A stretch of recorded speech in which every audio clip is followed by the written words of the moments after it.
തൃശൂർ പൂരത്തിന് വിദേശ വനിതയെ അപമാനിച്ച പ്രതി പിടിയിലായി. ആലത്തൂർ സ്വദേശി മധു ആണ് പിടിയിലായത്. വിദേശ വ്ളോഗറായ യുവതി തന്നെയാണ് ഇൻസ്റ്റഗ്രാമിൽ ദുരനുഭവം പങ്കുവച്ചത്. MS ലിഷോയ് വിവരങ്ങളുമായി നമുക്കൊപ്പം ചേരുന്നുണ്ട്. ലിഷോയ്, നമുക്ക് നാടിനാകെ അപമാനകരമായ ഒരു സംഭവമായിരുന്നു ആ വീഡിയോ കണ്ടപ്പോൾ. എവിടെ വെച്ചാണ്, എങ്ങനെയാണ് പിടിയിലായത്? ഇയാൾ ആലത്തൂർ സ്വദേശിയാണ്. മധു എന്ന് വിളിക്കുന്ന സുരേഷാണ് അറസ്റ്റിലായിരിക്കുന്നത്. ആലത്തൂർ വെച്ച് തന്നെയാണ് ഇയാളെ കസ്റ്റഡിയിലെടുത്തിരിക്കുന്നത്. ആലത്തൂർ പോലീസ് കസ്റ്റഡിയിലെടുത്ത് പിന്നീട് തൃശൂർ ഈസ്റ്റ് പോലീസിന് കൈമാറിയിട്ടുണ്ട്. ഇപ്പോൾ നിലവിൽ പ്രതിയെ ഈസ്റ്റ് പോലീസ് കസ്റ്റഡിയിലെടുത്തിരിക്കുകയാണ്. പൂരത്തിന്റെ അന്ന് രാത്രിയാണ് ഈ സംഭവം ഉണ്ടായത്.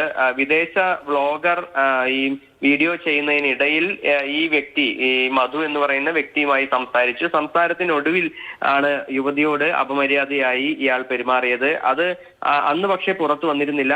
മറ്റ് പരാതിയോ ഒന്നും തന്നെ അന്ന് നൽകിയിരുന്നില്ല. പിന്നീട് ഈ യുവതി തന്നെയാണ് ഈ വീഡിയോ പോസ്റ്റ് ചെയ്തതിന് പിന്നാലെ ഇത്തരത്തിലൊരു ദുരനുഭവം ഉണ്ടായി എന്നുള്ള ഒരു കാര്യം ഇൻസ്റ്റാഗ്രാമിലൂടെ പങ്കുവച്ചത്. അതിനുശേഷം പോലീസ് കേസെടുക്കുകയും ഇയാൾക്ക് വേണ്ടിയുള്ള തിരച്ചിൽ ആരംഭിക്കുകയും ചെയ്തു. ഇയാളുടെ പേരോ മറ്റു വിവരങ്ങളോ ഒന്നും തന്നെ അന്ന് ലഭ്യമായിരുന്നില്ല. പിന്നീട് നടത്തിയ അന്വേഷണങ്ങൾക്കൊടുവിലാണ് ഇയാളെ കണ്ടെത്തുകയും ഇപ്പോൾ കസ്റ്റഡിയിലെടുക്കുകയും ചെയ്തിട്ടുള്ളത്. ശരി.